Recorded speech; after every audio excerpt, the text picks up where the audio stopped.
Praise Lord. प्रभु को महिमा देते हैं, प्रभु को स्तुति देते हैं आज के दिन के लिए। परमेश्वर की सच में मैं पूरे दिल से सच्चे मन से मैं प्रभु को धन्यवाद देना चाहती हूँ कि प्रभु ने आज आप सबको भेजा है और परमेश्वर ने हमें ये पवित्र सप्ताह में चलाया है। जैसे कि हमने पिछले संडे को पाम संडे हमने सेलिब्रेट किया था, तो पाम संडे से लेके ये गुड फ्राइडे और फिर हम लोग आगे जाएंगे रेजरेक्शन डे पे। तो ये परमेश्वर का पवित्र सप्ताह है, इसके लिए मैं धन्यवाद देती हूँ, आप सबके लिए धन्यवाद देती हूँ। और हमेशा की तरह हम प्रेयर में जाएंगे, अपने सर को झुकाएंगे, आंखें बंद करेंगे, प्रभु को धन्यवाद देते हैं। प्रभु जी, मैं आपको महिमा देती हूँ, प्रभु यीशु आपकी स्तुति करती हूँ प्रभु कि आपने हमें अच्छे समय में रखा है प्रभु। हालात जो भी हो, जैसे भी है प्रभु, पर आपने हमें बचा के रखा है, संभाल के रखा है आपकी महिमा के लिए, आपकी स्तुति गौरव आराधना करने के लिए प्रभु। प्रभु मैं आपको पूरे मन से प्रभु मैं धन्यवाद देना चाहती हूँ प्रभु। प्रभु आप जैसा कोई परमेश्वर नहीं है प्रभु यीशु। और प्रभु आज जो हम ये गुड फ्राइडे में आज आए हैं प्रभु, और प्रभु हम आपको याद कर रहे प्रभु कि आपने हमारे ऊपर कितने सारे एहसान किए प्रभु। आपने हमारे ऊपर प्रभु कितने बड़े बड़े एहसान किए, हमें चंगाई से भरा है प्रभु, हमें तकलीफों से दर्द से बाहर निकाला है प्रभु। और आज हम आपको याद करेंगे और आपको धन्यवाद देंगे प्रभु। जितने लोग जुड़ रहे मैं सबके लिए धन्यवाद दे रही हूँ प्रभु। जो भी सब्सक्राइबर है, व्यूवर्स है, सबके लिए धन्यवाद देती हूँ। यहाँ पर आए हुए सब भाई बहन के लिए प्रभु मैं आपको धन्यवाद देती हूँ, आपकी महिमा करती हूँ, आपको ऊंचा उठाती हूँ प्रभु जी।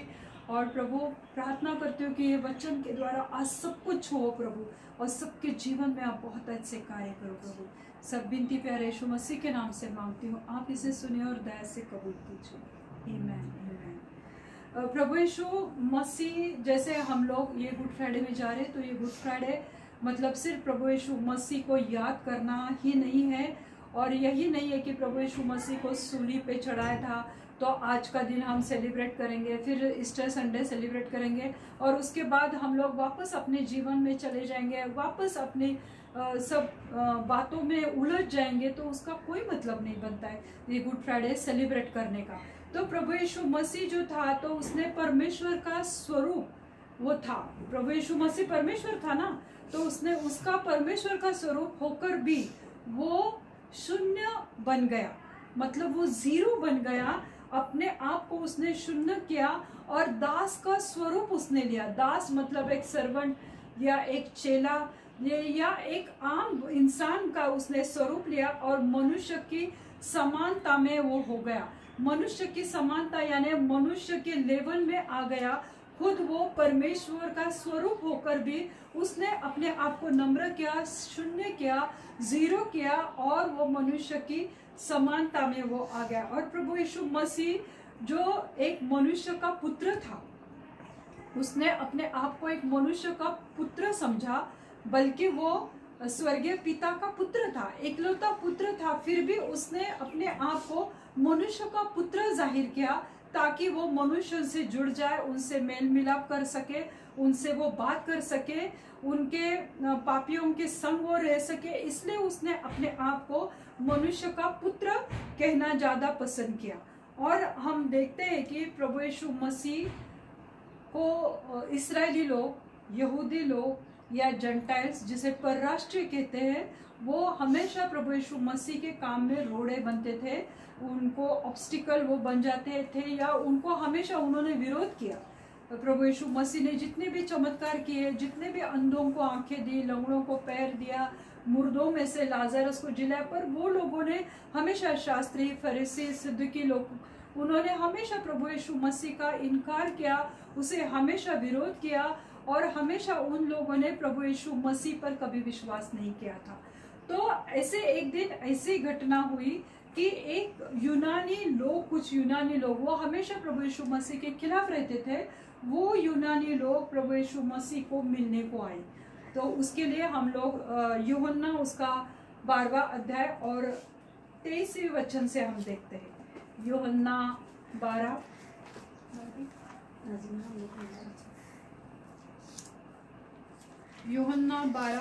उसका 23वां वचन हम लोग देखेंगे। But Jesus answered them saying, The hour has come that the Son of Man should be glorified. हाँ, तो जब ये लोग आए उसे मिलने को, यूनानी लोग, तो उसके जो चेले थे वो आंद्रियस और फिलिपस, वो लोगों ने आके प्रभु यीशु मसीह को बताया कि अरे यूनानी लोग तुमसे मिलना चाहते। तो प्रभु यीशु मसीह ने कहा कि अब समय आ गया है कि मनुष्य के पुत्र की महिमा हो। तो प्रभु यीशु मसीह ने कहा कि अब समय आ गया है कि मेरी मनुष्य के पुत्र की महिमा हो। तो उन लोगों को कुछ समझ में नहीं आया कि कौन सा समय आया, क्यों परमेश्वर प्रभु यीशु मसीह ने ऐसा बोला है, क्यों वो मनुष्य के पुत्र की महिमा के बारे में बोल रहा है। तो उसने बोला कि अब समय आया है। क्यों समय आया? क्योंकि अगर हम देखते हैं पहले कुरिन्थी के पत्र उसका पहला अध्याय और 23वें वचन में हमें पता चलेगा कि प्रभु यीशु मसीह ने ऐसा क्यों कहा कि ये यूनानी लोग मुझे मिलने आए, ये परराष्ट्रीय, ये जंटाइल लोग जो मुझे नहीं मानते, जिन्होंने हमेशा मेरे खिलाफ गए, जिन्होंने हमेशा मेरे लिए वो रोड़े बन गए या ऑब्स्टिकल बन गए, उन्होंने विरोध किया, और वो लोग मुझे क्यों मिलने आ रहे। तो वो यूनानी लोगों के लिए इतना क्यों सोच रहा था। वचन पढ़ेंगे हम लोग। But we preach Christ crucified, to the Jews a stumbling block and to the Greeks foolishness. हाँ, क्योंकि वो स्टम्बलिंग ब्लॉक थे। बाइबल में क्लियर कट लिखा हुआ है ना, कि वो लोग स्टम्बलिंग ब्लॉक थे। अगर 22वां वचन पढ़ते हैं तो उसमें भी लिखा हुआ है। For Jews request a sign and Greeks seek after wisdom. हाँ, जो यूनानी लोग थे, ग्रीक जिसे बाइबल में कहा जाता है, वो विजडम के पीछे, मतलब वो नॉलेज, ज्ञान के पीछे थे। और यहूदी लोग हमेशा उसको सताव करते थे और उसको हमेशा स्टम्बलिंग ब्लॉक की तरह वो लोग यीशु मसीह के सेवा में रोड़े बनते थे। तो इसलिए प्रभु यीशु मसीह ने कहा कि अगर ये लोग मुझे मिलने को आ रहे तो इसका मतलब है कि मनुष्य के पुत्र की अभी महिमा होने का समय आया है। तो वो अपने चेलों को बता रहा था। चेलों को समझ में नहीं आ रहा था कि मनुष्य के पुत्र की महिमा किस रीति से होगी, क्या होने वाला है। उन्हें नहीं मालूम था कि मनुष्य के पुत्र की महिमा मतलब क्या, कि मनुष्य का पुत्र कहने से वो लोगों के साथ एक हो जाता था। और मनुष्य के पुत्र होने के नाते मनुष्य कभी नम्र नहीं होते, बहुत सारे लोग। फिर भी प्रभु यीशु मसीह जो स्वर्ग का राजा था, स्वर्ग का वैभव था, फिर भी वो हमारे लिए मनुष्य बना और मनुष्य बनकर उसने नम्रता, विनम्रता और उसने लोगों से नफरत उसको मिली हमेशा, फिर भी वो नम्र रहा, उसने विनम्रता, और वो हमारे लिए गरीब बना। तो उसको डिस्पाइज किया गया, उसकी घृणा की गई। जब परमेश्वर कार्य कर रहे थे और जब प्रभु यीशु मसीह को कोड़ों की मार पड़ी तो उसका स्वरूप इस तरह बिगड़ गया कि लोग उसे घृणा कर रहे थे, उसको देख लोग डिस्पाइज हो रहे थे, उसको लोग पसंद नहीं कर रहे थे। तो मनुष्य के पुत्र के गरीब वो हमारे लिए हुआ और वो हमारे लिए विनम्र रहा, पापियों के संग रहा, और वो हमारे लिए इस धरती पे आया जो स्वर्ग का वैभव था। फिर भी उसने कहा कि मनुष्य के पुत्र का अभी गौरव होने का समय आया है। तो मनुष्य के पुत्र का गौरव किस रीति से होने वाला था कि ये वक्त है। तो हम लोग इसके लिए वचन देखेंगे कि मनुष्य के पुत्र का गौरव मतलब क्या होने वाला था। फिलिप्पी उसका दूसरा अध्याय, फिलिप्पी के पत्र उसका दूसरा अध्याय और 8 और 9 वचन में हम देखते हैं कि परमेश्वर पिता उसके लिए क्या सोचता था। क्यों? तो पिता चाहता था कि जब प्रभु यीशु मसीह हम मनुष्यों के लिए एक कुर्बानी का मेमना बने, उसके बाद परमेश्वर पिता उसके साथ क्या करने वाला था। 8वीं आयत में हम देखते हैं, And being found in appearance as a man, he humbled himself and became obedient to the point of death, even the death of the cross. Amen. और मनुष्य का रूप प्रकट होकर अपने आप को लीन किया और यहाँ तक कि आज्ञाकारी रहा। किससे आज्ञाकारी रहा? आज्ञाकारी प्रभु यीशु मसीह किसके साथ था? पिता के साथ था। क्यों? तो पिता की इच्छा थी कि वो स्वर्ग से पृथ्वी पर आए, इस धरती पे आए। क्यों? तो लोग अपने अपने मार्गों पे जा रहे थे, पाप में घिरे थे, बीमारियों से परेशान थे। तब प्रभु यीशु पिता ने चाहा कि मेरे पुत्र की इस धरती पर उसे जाना चाहिए। तो वो आज्ञाकारी अपने पिता के साथ रहा, यहाँ तक कि मृत्यु, हाँ, क्रूस की मृत्यु भी सही। क्रूस की मृत्यु इतनी आसान नहीं थी। जो क्रूस आज हम देखते हैं उस पे प्रभु यीशु मसीह का खून चढ़ा हुआ है, उस पे प्रभु यीशु मसीह का शरीर तोड़ा गया है। और वो क्रूस को हम इतने हल्के में लेते हैं, इतना साधारण उसको समझते हैं, पर यहाँ पे पौलुस बता रहा है कि उसने क्रूस की मृत्यु सहन की। क्रूस की मृत्यु इतनी आसान नहीं है। और आगे क्या लिखा है 9वें वचन में, Therefore God also has highly exalted him and given him the name which is above every name. और उसने परमेश्वर ने उसे एग्जॉल्ट किया, उसको महान किया और उसको एक नाम दिया जो सब नामों से ऊंचा है। आज हम सबको नाम है ना ब्रदर? आपका क्या नाम है? तो नाम है ना आपका, तो हम सबको प्रभु ने नाम दिया। हमारे रिश्ते को एक नाम है, पति पत्नी का नाम है, पेरेंट्स और बच्चों का एक रिश्ता है, सगे संबंधियों का एक रिश्ता है। तो प्रभु यीशु का नाम हर एक रिश्ते से ऊपर है। बीमारियां है, जैसे अभी ये वायरस है, उसके ऊपर भी प्रभु यीशु मसीह का नाम है। प्रभु यीशु मसीह का नाम हमारे हालातों के ऊपर है। तो वो हर एक सर्कमस्टेंसेस, हर एक रिश्ते से, हर एक रिलेशन से प्रभु यीशु मसीह का नाम ऊंचा है। तो वो ऊंचा नाम क्या है? तो 11वीं आयत में हम देखते हैं, 10वीं और 11वीं आयत पढ़ो। That at the name of Jesus every knee should bow, of those in heaven and of those on earth and of those under the earth, and that every tongue should confess that Jesus Christ is Lord, to the glory of God the Father. Amen. तो ये प्रभु यीशु मसीह को ये title मिलने वाला था, उसे इस नाम से नवाजा जा रहा था। उसे क्या नाम दिया जा रहा था? क्योंकि हर एक घुटना उसके सामने टिकेगा, हर एक मुंह कन्फेस करेगा कि प्रभु यीशु मसीह ही खुदा है। तो प्रभु को सिर्फ यीशु को जो नाम था, यीशु उसे बुलाते थे, पर उसके बाद उसे प्रभु यीशु मसीह कहा जाने वाला था। तो ये सब प्रभु यीशु मसीह करने वाला था। इसलिए प्रभु यीशु मसीह ने अपने चेलों से कहा कि अब मनुष्य के पुत्र की महिमा होने का समय आया है, महिमा होने का समय आया है। उसे पता था कि अब वो किस हालातों से जाने वाला था, उसके साथ क्या घटने वाला था, किस तरह की मौत वो मरने वाला था, उसकी मृत्यु किस तरह से होने वाली थी, ये उसे मालूम था। इसलिए उसने कहा कि अब मनुष्य के पुत्र की महिमा होने वाली है, अब समय आ गया है। यूनानी लोग, ये ग्रीक लोग अगर मुझे मिलने आ रहे तो मैं इसका मतलब है अब समय आ चुका है। कौन सा समय था?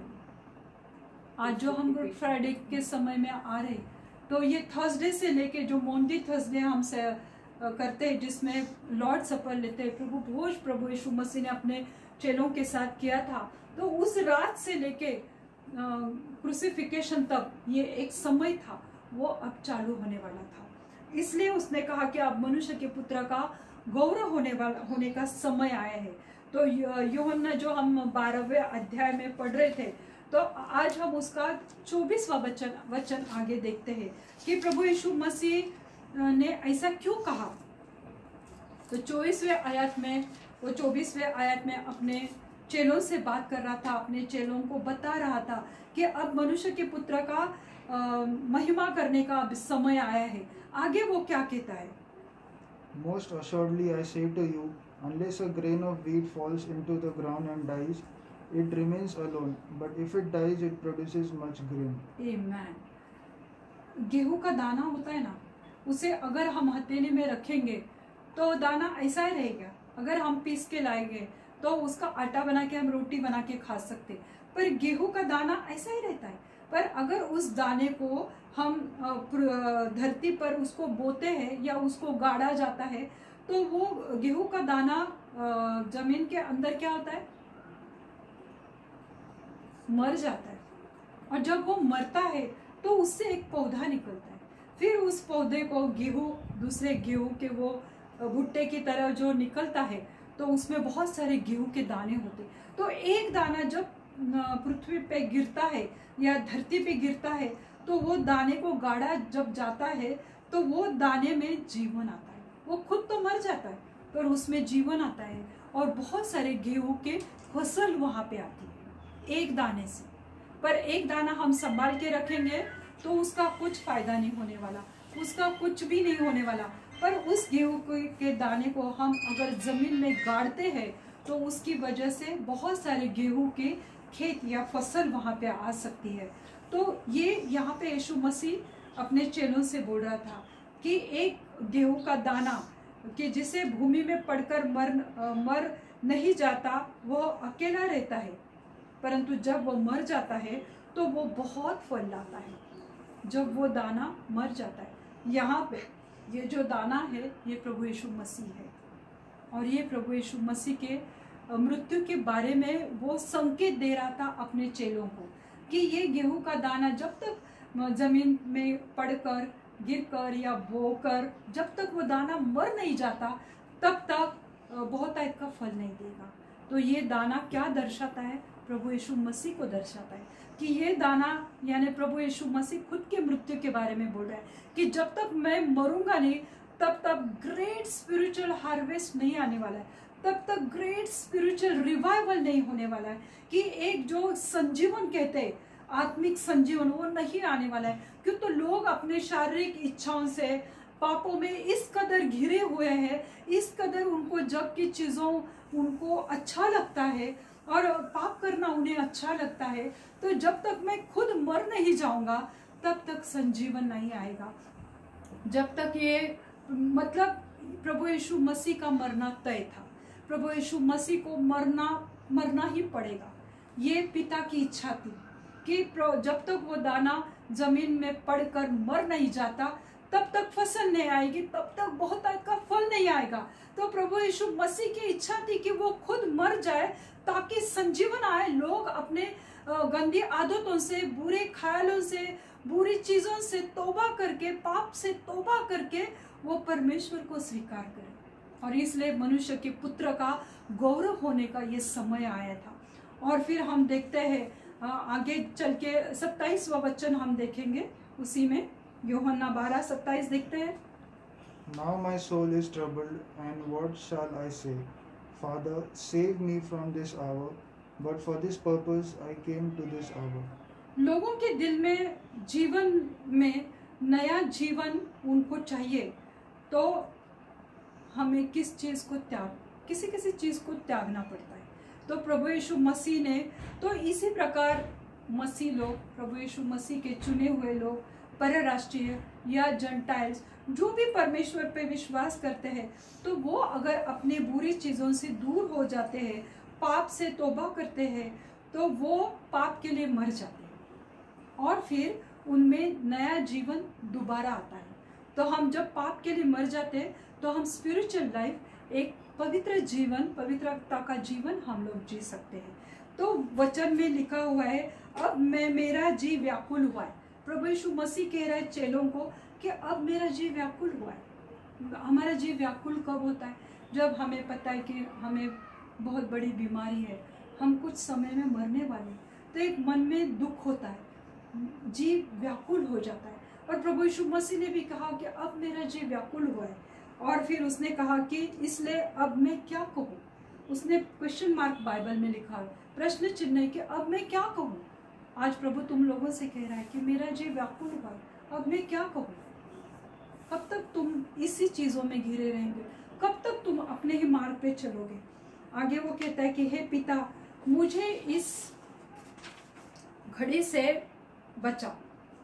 प्रभु यीशु मसीह ने कहा अपने पिता से कि हे पिता, अब मुझे इस घड़ी से बचा। जो घड़ी उसे मालूम थी कि अब उसे लोग उसके मुंह पे थूकने वाले, इस्राएल लोगों में मुंह पे थूकने वाली बात, यानी इतनी वो अपमानास्पद होती है, इतना ह्यूमिलेशन उसमें होता है। और हमारे यहाँ भी अगर कोई अपने मुंह पे थूकता है तो हमारी बेइज्जती होती है, और उसे कोड़ों की मार पड़ने वाली थी, उसे लोग गंदी बातें उसके खिलाफ बोलने वाले थे, उसके ऊपर बहुत सारे गलत इल्ज़ाम लगाने जाने वाला था, उसके लिए मुकदमा चलने वाला था, उसके ऊपर शास्त्री, फरीसी, पिलात सब उसके ऊपर मुकदमा चलने वाला था, और सुबह से लेके उसके साथ वो सब दुर्घटना होने वाली थी। तो इसलिए उसने कहा कि पिता, मुझे इस घड़ी से बचा। क्यों कहा उसने? क्योंकि वो शरीर में था, और शरीर में उसे मालूम था कि जब मुझे एक एक कोड़ों की मार बैठने वाली तो मेरा शरीर का मांस निकलने वाला है। जब हमें छोटी सी खरोच आती है तो हमें कितना दर्द होता है, और उसे वो मालूम था कि मेरे साथ अभी ये होने वाला है।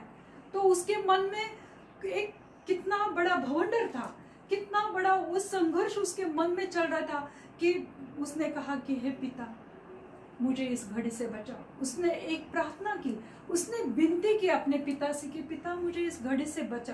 पर वो सिर्फ 1 सेकंड के लिए मेरे प्रियो, क्यों तो आगे वचन कहता है क्योंकि मैं इसी कारण इस घड़ी को पहुंचा हूँ, इसी कारण मुझे यही तो काम करना है, इसीलिए तो मैं ये पृथ्वी पे आया हूँ कि ताकि मैं मेरे लिए और तुम लोगों के लिए मैं बलिदान का मेमना बन जाऊं, मैं एक कुर्बानी का मेमना बन जाऊं। मैं तुम्हारे पापों के लिए, तुम्हारे कर्जों के लिए, तुम्हारी बीमारियों के लिए, तुम्हारे कष्टों के लिए मुझे बलिदान होना ही पड़ेगा, मुझे मेरा सैक्रिफाइस करना ही पड़ेगा ताकि तुम बहुतायत का जीवन जी सको, ताकि तुम्हारे ऊपर कोई कॉन्डमनेशन ना आ सके, ताकि तुम्हारे ऊपर दंडाज्ञा नहीं आ सके। इसलिए वो कहता है कि मुझे इसी घड़ी के लिए तो भेजा गया, मैं इसीलिए तो इस पृथ्वी पे मैंने जन्म लिया है ताकि मैं तुम लोगों को बहुतायत का जीवन दूं, ताकि मैं तुम्हें पाप से आजाद करूं, मैं तुम्हें कर्जों से आजाद करूं, मैं तुम्हें श्रापों से आजाद करूं, इसीलिए मैं इस घड़ी में पहुंचा हूं। मतलब उसने प्रार्थना विनती तो की पिता से, पर तुरंत उसने बोला कि नहीं, मैं इस घड़ी में पहुंचाने के लिए तो मैं इस समय में आया हूँ कि मुझे अभी क्रूसिफिकेशन पे जाना है, मुझे अब वो क्रूस पे मुझे वो उस मौत को अपनाना है।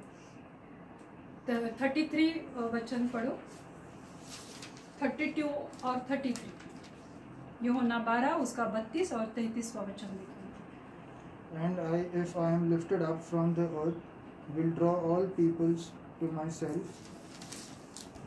This he said, signifying by what death he would die. तो उसने लोगों को, चेलों को बताया कि मुझे धरती के ऊपर जाकर मेरी मृत्यु होने वाली है, और जब मैं धरती से ऊपर जाऊंगा तब लोगों को मैं अपनी ओर खींचूंगा। उन्हें पता नहीं चला कि ये क्या बोल रहा है, धरती से ऊपर। तो वो जो धरती के ऊपर 9 फीट के ऊपर वो क्रूस था, उसके ऊपर यीशु मसीह को टंगाया गया था। तो पृथ्वी से ऊपर जब भी मौत होती है या कोई इंसान फांसी लेता है तो शापित मरण रहता है, वो शापित मृत्यु रहता है। तो प्रभु यीशु मसीह ने अपने खुद के बारे में चेलों को संकेत दिया कि मुझे पृथ्वी से थोड़ा ऊपर जाके मैं मरूंगा, और जब मैं ऊपर जाऊंगा तो मैं लोगों को मेरी तरफ खींचूंगा, तो लोगों को पता चलेगा कि ये सही में ये जीवती खुदा है, ये स्वर्ग से आया हुआ परमेश्वर का पुत्र है। भले वो कहता है कि मानव का मनुष्य का पुत्र हूँ, पर ये स्वर्ग से आया हुआ पिता का पुत्र है। तो उसने कहा कि जब मैं क्रूसीफाई हो जाऊंगा तब मैं लोगों को मेरी ओर खींचूंगा। आज तुम्हें सही में ऐसा लगता है कि प्रभु यीशु मेरे लिए, तुम लोगों के लिए उसने अपने प्राण का बलिदान किया, और वो बलिदान का मेमना बना, कुर्बानी का मेमना बना। मेरे प्रियो, आज ये गुड फ्राइडे है, इसलिए इस बात को हम याद नहीं करेंगे, पर हम हमारे जीवन को इस तरह से मोड़ लेंगे कि जब भी हम कोई गलत काम कर रहे, जब भी कोई पाप की चीजों में हम हमारा मन लगाए, तुरंत अपने आप को याद करो कि प्रभु यीशु मसीह ने मेरे लिए अपना पवित्र लहू का एक एक कतरा बहाया। उसके बदले में हम उसको क्या दे सकते? कुछ भी नहीं दे सकते। जो प्रभु यीशु मसीह ने हम सबके लिए अपने लहू का आखिरी कतरा तक बहाया, हम कुछ भी नहीं उसकी भरपाई दे सकते, पर हम पापों से तौबा तो कर सकते, हम हमारा लाइफस्टाइल तो बदल सकते। जबकि चीजों में हम जितने जल्दी इन्वॉल्व हो जाते हैं उतनी दूर हम परमेश्वर से जाते हैं, और हम प्रभु के क्रूस को हम वापस प्रभु यीशु मसीह को क्रूसीफाई करते, पाप करके और बुरी चीजों में पड़ के। यहाँ एक परमेश्वर ने, जैसे मैंने बोला, कि एक प्रेयर की थी, और उस वक्त मुझे याद आया मत्ती 26 और 39 का वो वचन, जब गत्सेमनी में वो अपने चेलों को लेकर गया था, क्योंकि उसे मालूम था कि अभी ये वक्त आया, ये घड़ी आई है कि यहूदा इस्करियोत जो उसका चेला था वो उसको किस करने वाला था, चुंबन लेकर वो फरीसियों को बताने वाला था कि यही मसीहा, इसे पकड़ो। और उसके ऊपर फिर हमें पता है कि हर साल हम लोग सुनते हैं वो 7 शब्द, वो 7 वचन जो क्रूस पर यीशु मसीह ने कहा था, और किस रीति से उसको सताया गया, तोड़ा गया, मरोड़ा गया, उसको रोंदा गया। उसका शरीर रोंदना मतलब बहुत तकलीफ देह होता है, और वो उसे पता था कि ये उसके साथ होने वाला था। इसलिए गत्सेमनी में भी वो जब प्रेयर कर रहा था तब भी उसने कहा कि हे पिता, अगर हो सकेगा तो ये कटोरा मेरे से दूर हट जाए। कटोरा मतलब ये कटोरा में वो देख रहा था उसका लहू, उसका मांस जो तोड़ने वाला था, जो रोने वाला था, जो उसके ऊपर लोग इल्जाम लगाने वाले थे, जो उसके ऊपर पीड़ा करने वाले थे, वो कटोरे में वो अपना मृत्यु वो देख रहा था। इसलिए उसने कहा कि हे पिता, ये कटोरा मेरे से हट जाए। मेरे प्रियो, अगर तुम इस बात को याद करेंगे तो मैं नहीं समझती कि कोई पाप में कदम रखेगा। उसने कहा कि ये हट जाए, और ये प्रेयर उसने उस समय पे दोबारा किया था। फिर भी उसने कहा कि नहीं पिता, मेरी इच्छा नहीं वरन तेरी इच्छा पूरी हो जाए। तो वो बहुत फोकस था अपने लाइफ में। उसे मालूम था कि मुझे क्या करना है। उसे मालूम था कि मैं यही काम करने इस पृथ्वी पे आया।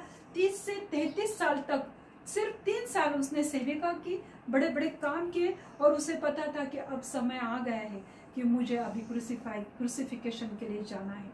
वो फोकस था और उसमें वो जिद थी। तो उसने अपनी मन की इच्छा का इनकार किया और पिता की इच्छा का चुनाव किया। उसने डिसीजन लिया कि नहीं, भले इसमें मेरी मृत्यु है पर मुझे ये करना है, क्योंकि मैं आज्ञाकारी पुत्र हूँ और मुझे ये सब लोगों से बहुत प्यार है। 2000 साल पहले उसने अपनी जान की कुर्बानी दी, वो कुर्बानी का मेमना बना, पर आज भी हमारे ऊपर कोई दंडाज्ञा नहीं है उसकी पवित्र लहू की वजह से। तो हम देखते हैं कि यूहन्ना उसका 19 और 30वां वचन, यूहन्ना 19 वर्स 30, उसमें वचन जब क्रूस पे था प्रभु यीशु मसीह, तो उसने 7 शब्द बोले गए थे। तो उसमें से उसका 6ठा शब्द था, Now when a vessel full of a sour wine was sitting there, and they filled a sponge with sour wine and put it on hyssop and put it to his mouth. So when Jesus had received the sour wine, he said, "It is finished," and bowing his head, he gave up his spirit. तो उसने कहा it is finish, पूरा हुआ, खत्म हुआ। जिस काम के लिए मुझे भेजा गया था, जो दर्द मुझे सहना था, मैंने सह लिया। मैंने क्रूस की मृत्यु भी सह ली। मुझे अब क्रूसिफिकेशन और उसके बाद रेजरेक्शन, ये सब काम जो कहे गए थे, क्यों तो पुराने नियम से उसके बारे में इतने सारे भविष्यवाणी हुई थी, इतने सारे प्रोफेसीज दी गई थी। तो हर एक लफ्ज, हर एक घटना क्रमवार वो होती गई। और जैसे बोला गया था कि उसे सिरका देने वाले, खट्टा सिरका, और उसके बाद उसने वो भी हुआ जो यशायाह नबी ने बोला था, जो मलाकी में बोला गया है। तो उसने वो सब चीजें उसके जीवन में जब घटी, तब उसने बोला कि पूरा हुआ, इट इज फिनिश। तो ये सब पूरा हुआ, क्रूसिफिकेशन पूरा हुआ, उसे सूली पे चढ़ाया गया। और जब उसने अपनी जान परमेश्वर के हाथ में सौंप दी, उसने खुद अपनी जान पिता के हाथ में सौंप दी, और उसने कहा कि ये पूरा हुआ, ये सब कुछ पूरा हुआ। जो मुझे करना था, जो मुझे लोगों के लिए जान देनी थी, उनके पापों के लिए, उनके श्रापों के लिए, मुझे उनको आज़ाद करना था, ये सब मैंने किया। इट इज़ फिनिश, अब ये पूरा हो गया, उसने कहा। और जब उसने अपनी जान दी, तो मेरे प्रियो, धरती पे भूचाल आया। और ये जो इवेंट हुआ, तो ये दिन के तीसरे प्रहर में हुआ, और गुरुवार थर्सडे रात से लेके ये सब चल रहा था। और दूसरे दिन मतलब आज जो फ्राइडे है, फ्राइडे के तीसरे प्रहर को ये हुआ, और उसने अपनी जान छोड़ दी वो क्रूस पे। पर सुबह से लेके तीसरे प्रहर तक, यानी 3 या 4 के बीच तक, पूरे इज़राइल में, वो देश में अंधेरा हो गया। हालेलुया, देश में अंधेरा हुआ। क्यों अंधेरा हुआ? क्यों अंधेरा हुआ, कोई बता सकता है? यीशु मर गए थे। और स्टीफन, जग का उजियाला चला गया। आमेन। यही है कि प्रभु यीशु मसीह ने कहा कि मैं जग की ज्योति हूँ, मैं प्रकाश हूँ, आई एम द लाइट। उसने बोला कि मैं लाइट हूँ, मैं प्रकाश हूँ। पर जब प्रकाश ही चला गया इस जग से उस वक्त के लिए, तो वहां पे अंधेरा हुआ था। अगर तुम चाहते हो कि तुम्हारे जीवन में इस कदर अंधेरा ना हो तो प्रकाश को थामे रहो, प्रभु यीशु मसीह को पकड़ के रहो, प्रार्थना करो, बाइबल पढ़ो, वक्त निकालो उसके लिए, क्यों तो उसने तुम लोगों के लिए अपनी जान दी है। अगर प्रभु यीशु मसीह हमारे लिए जान दे सकता है तो हम उसके लिए वक्त नहीं दे सकते, हम प्रार्थना नहीं कर सकते, कुछ नहीं कर सकते मेरे प्रियो। तो आज गुड फ्राइडे के दिन उसको धन्यवाद तो दो, उस पर विश्वास करो, वो तुम्हारे लिए और मेरे लिए मारा गया और वो वापस पुनरुत्थित हुआ। तो हम ईस्टर के लिए भी धन्यवाद देते कि प्रभु यीशु मसीह सिर्फ मरने से कुछ नहीं होता था, पर वो तीसरे दिन जी उठा, ये सबसे बड़ा चमत्कार था। और आज वो पिता के दाहिने ओर बैठा हुआ है और वो आज हमें ब्लेस दे रहा है, ब्लेसिंग्स दे रहा है। तो प्रभु करो और ये वचन के द्वारा प्रभु आपको छुए और आशीषित करें। आइए हम अपने सर को झुकाएंगे। धन्यवाद देती हूँ मेरे जीवित खुदा, मेरे जीवित खुदा, मैं आपको धन्यवाद देती हूँ प्रभु जी कि प्रभु आपने आपका पवित्र लहू हमारे लिए उंडेल दिया। प्रभु आपने अपने शरीर का हर एक बदन को आप हमारे लिए रोंदे गए प्रभु आपका लहू का कतरा हमारे लिए बहाया गया प्रभु, ताकि हम अच्छा जीवन जी सके। प्रभु मैं आपको धन्यवाद देती हूँ प्रभु जी, मैं आपको महिमा देती हूँ प्रभु, आपके नाम को ऊंचा उठाती हूँ प्रभु जी। मैं अपना सर आपके सामने झुकाती हूँ प्रभु, और जितने व्यूअर्स प्रभु, जितने दर्शक देख रहे हैं, जितने वीडियो को देख रहे हैं प्रभु, जितने आज ये भाई बहन यहाँ पे बैठे प्रभु, मैं सबके लिए आपके पास दुआ करती हूँ प्रभु कि ये गुड फ्राइडे सिर्फ एक ट्रेडिशन ना हो जाए प्रभु, हर एक गुड फ्राइडे के जैसे ना हो जाए प्रभु, पर उनके जीवन में संजीवन आए प्रभु, उनके जीवन में प्रभु आप बहुत का काम करो प्रभु। और प्रभु उन्होंने आपको सच्चे मन से प्रभु धन्यवाद देना चाहिए प्रभु, क्यों तो प्रभु आपने हमारे लिए आपका पवित्र लहू बहाया प्रभु। मैं आपको धन्यवाद देती हूँ प्रभु जी, मैं आपको ऊंचा उठाती हूँ प्रभु जी। आज आप अपने पिता के साथ बैठे प्रभु, आपने आपको वो महिमा मिली है प्रभु जी, इसलिए हम आपको प्रभु यीशु मसीह कहते हैं प्रभु। मैं आपको धन्यवाद देती हूँ प्रभु जी।